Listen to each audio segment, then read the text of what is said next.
Well, hey guys, how's it going? Today I'm just going to show you really quickly how I export from Adobe Media Encoder, After Effects, and/or Premiere and publish directly to platforms like YouTube, Facebook, and Twitter simultaneously without having to go to the individual websites or apps for all those different social media platforms.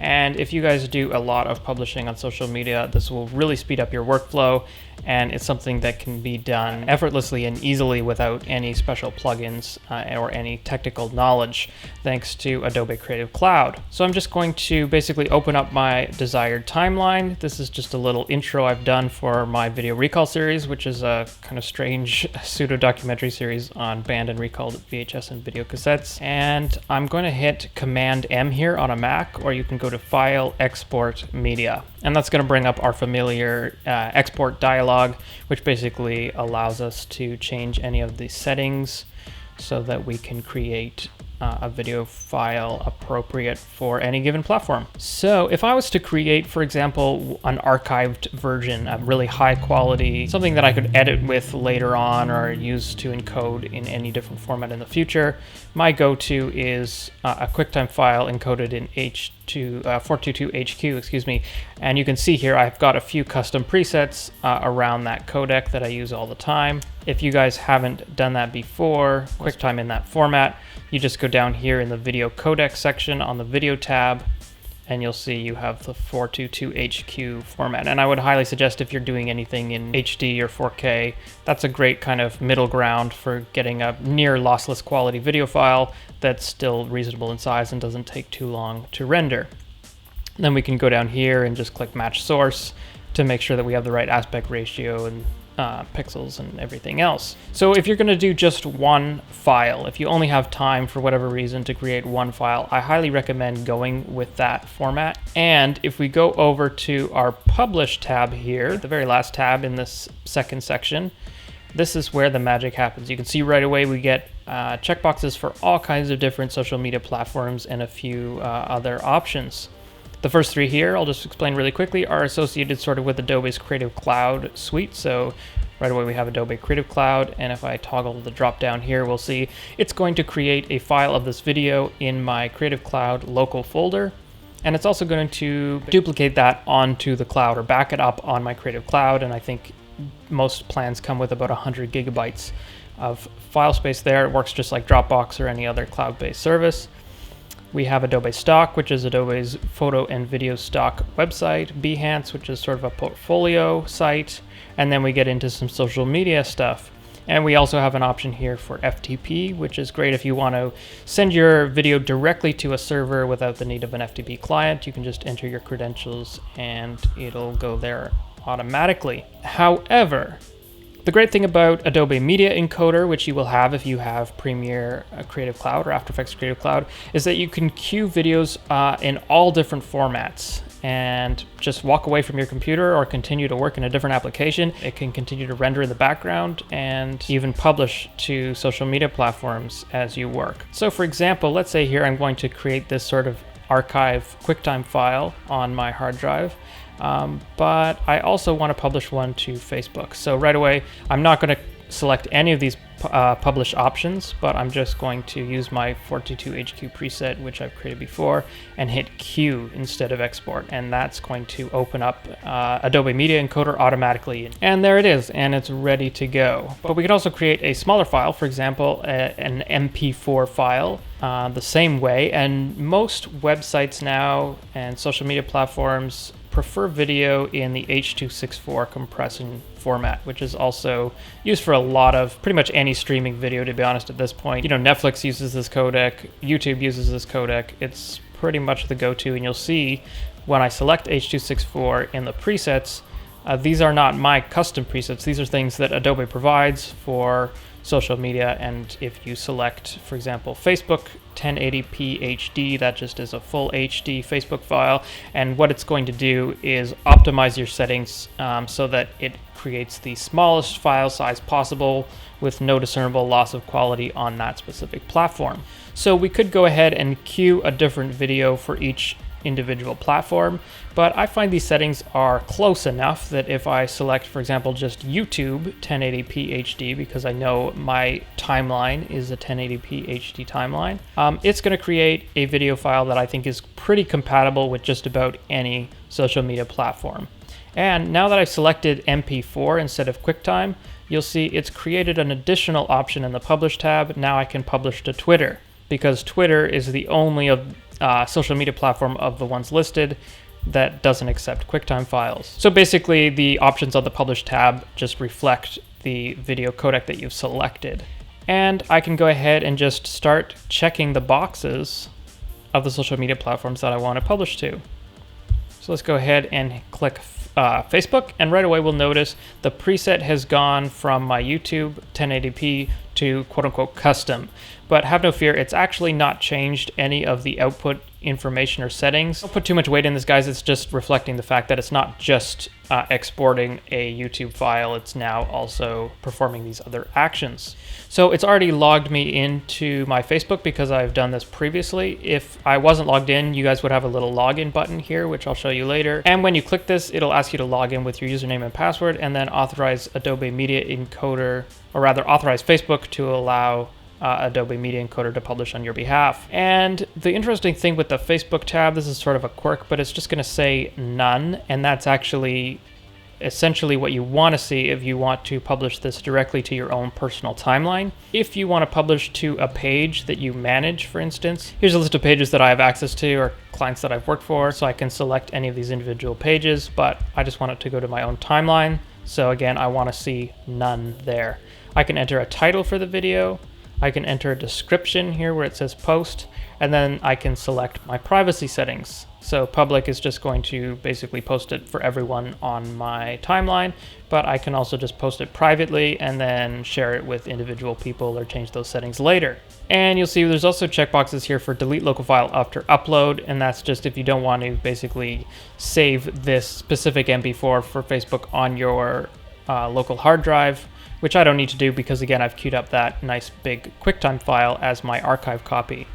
Twitter, I'm not logged in, but same basic process for that. And then we have Vimeo and YouTube. Vimeo is going to be a little bit different because, of course, Vimeo allows password protected videos, so I can add a password here. There's tags, which are going to be comma separated. So if I wanted to create a tag that's multiple words, for example, video recall, comma, that's one tag. I don't know, banned DVDs, that's another tag. The rest of the settings here are pretty much the same. Channel, if you have different YouTube channels with the same login details or associated with your same Google account, those would come up here.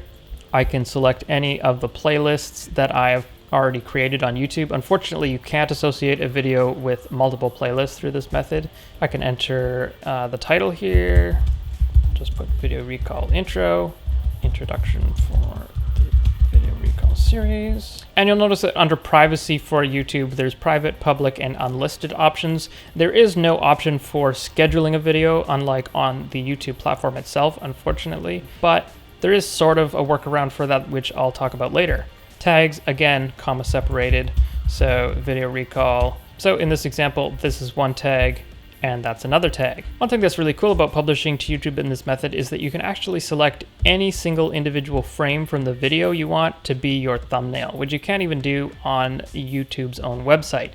And this is sort of strange because you can actually do this on Vimeo's own website, but it doesn't allow you to do it through Adobe Media Encoder or Premiere, but it does allow you to do it for YouTube.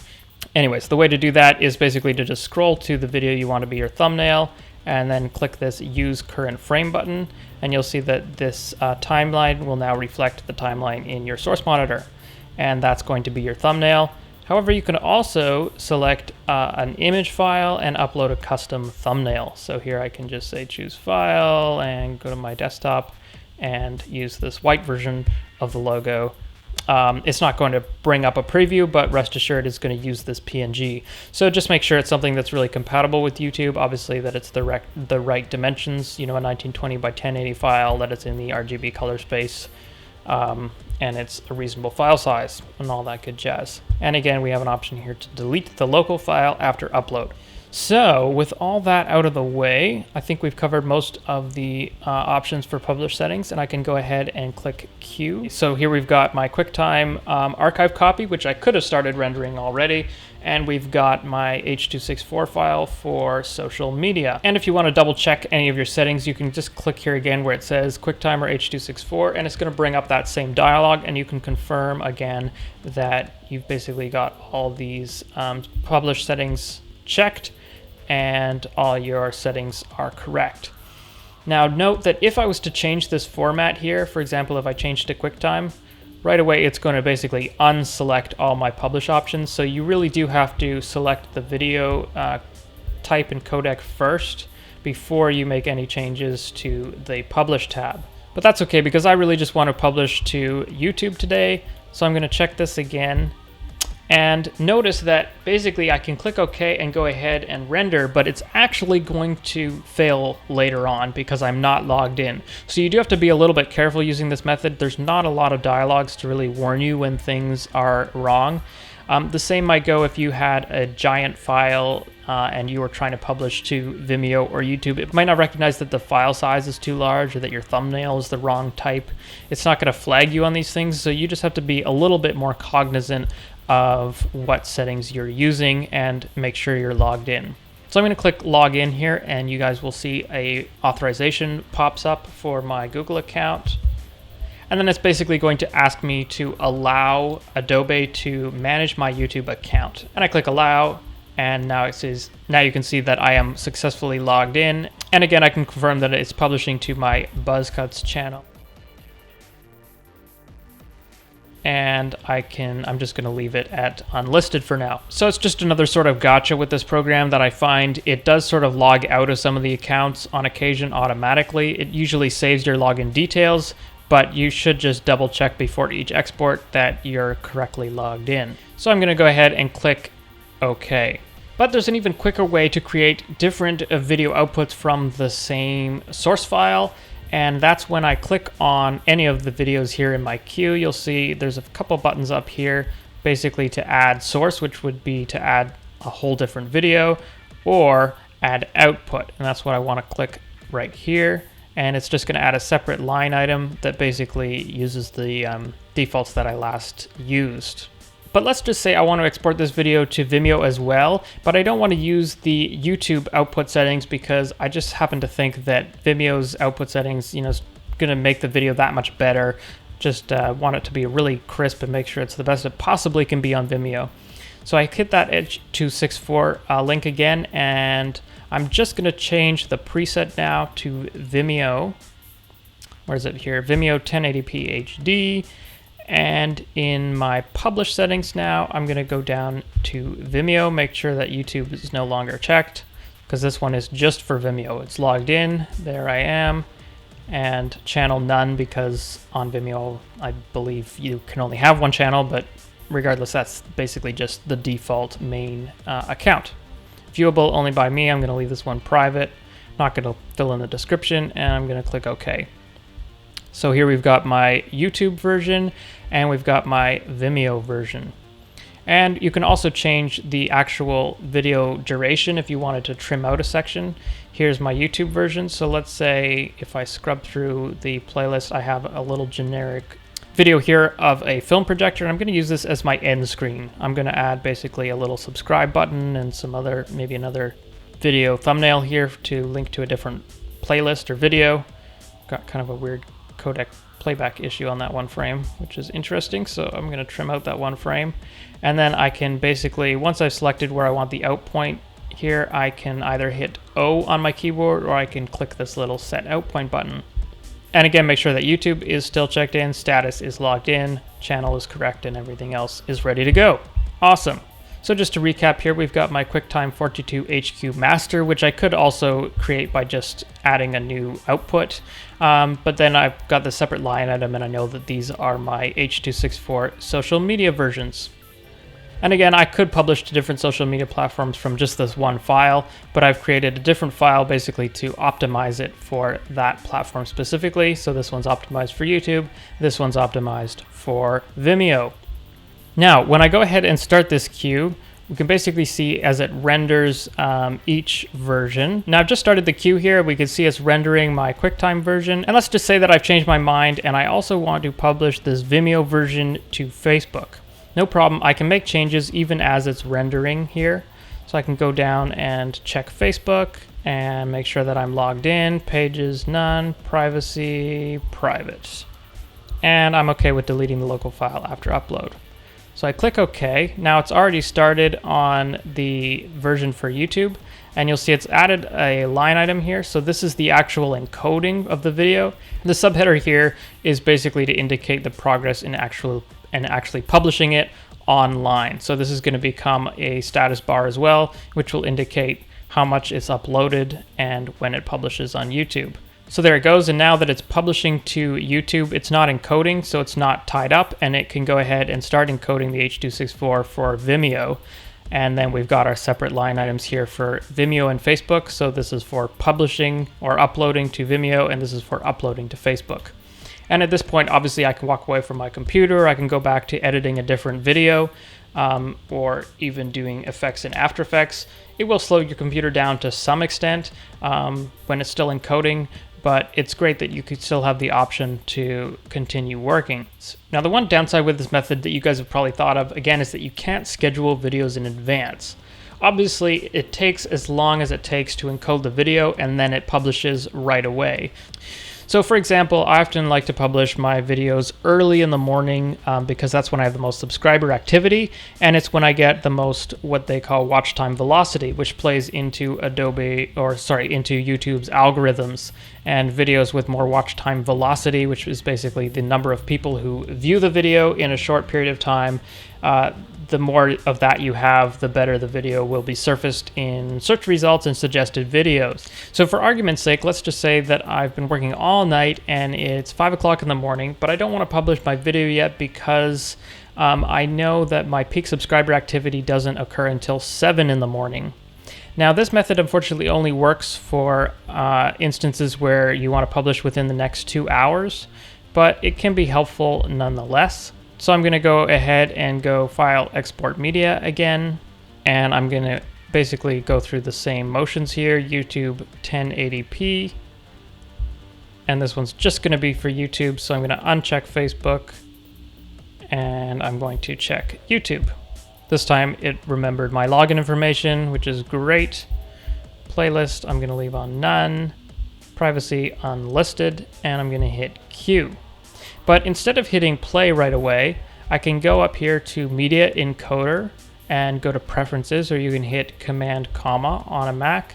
And you'll see the first checkbox here under General Preferences is Start Queue Automatically when idle for, and here you can go anywhere between 1 minute and 120 minutes or 2 hours. So I'm going to go ahead and click OK, and I'm not going to hit play because what that preference setting basically means is that if I leave this program idle and just sitting here for 2 hours, it'll essentially automatically hit play after that time and start the encoding, and therefore then publish to YouTube in roughly 2 hours because I know this video took no time at all to encode. But let's say this video was a big file, like a 4K file, and I thought it was going to take a long time to encode.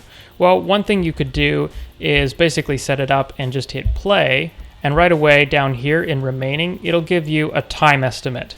So let's just say it said, instead of 3 seconds, let's say it was hung up here on 4 hours. So once I have that estimate, I can just hit the stop button and say no because I don't want to finish the current queue. But now that I have that time estimate, I can better gauge basically when I want to start the actual render. So I can just go to reset status here. I'm right clicking, and that'll basically just reset it so that I can render that again. So let's say that I want to publish this video in 5 hours, and I know it's going to take 4 hours to encode. Or maybe I have other videos up here that are going to encode, and I know that these collectively are going to take 4 hours. So I basically just want to add 1 hour on to the encoding time, and I'm going to go out and do some grocery shopping or something, and a really long grocery shopping trip for 5+ hours, and I want to make sure that this publishes automatically to YouTube in 5 hours. So 4 hours for the videos plus 60 minutes that the program is just sitting here. Click OK, and again, don't hit play, but just let it sit for an hour, and then it will start going through this 4-hour process, and therefore will publish to YouTube in roughly 5 hours. So guys, that's basically it. And as you can imagine, it's essentially the same process through After Effects. Obviously, you can set this stuff up as well without going directly to Adobe Media Encoder, just by going here in the publish settings while you're still in the Premiere Pro program, and then just hitting export. But it's always nice to go through Encoder because you can queue everything up and just easily add and edit and adjust your project files. If you haven't used Adobe Media Encoder before, just a couple of really quick other tips. Here we have our presets, and by clicking custom, I can basically save these video settings as a custom preset. If I've done anything special here, I can just say YouTube custom, for example. And once that's saved, I can basically change any other video to my custom YouTube settings in one single click. However, do note that this does not save the settings for your publishing tab. This really just affects the actual encoding settings for the video. See here, when I go down and publish settings, I suspect, yeah, right. So YouTube is not selected. So again, this only affects the video encoding settings, not the publish settings, but it can still be really handy.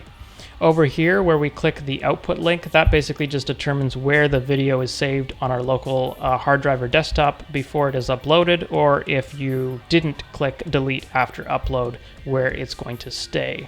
And last but not least, obviously you can add any video to your queue in Adobe Media Encoder, even if you didn't edit it in Premiere. For example, I can just grab this tutorial and literally drag and drop it into my queue, and it pops up right away, and then I can click on H.264 and change the settings from there.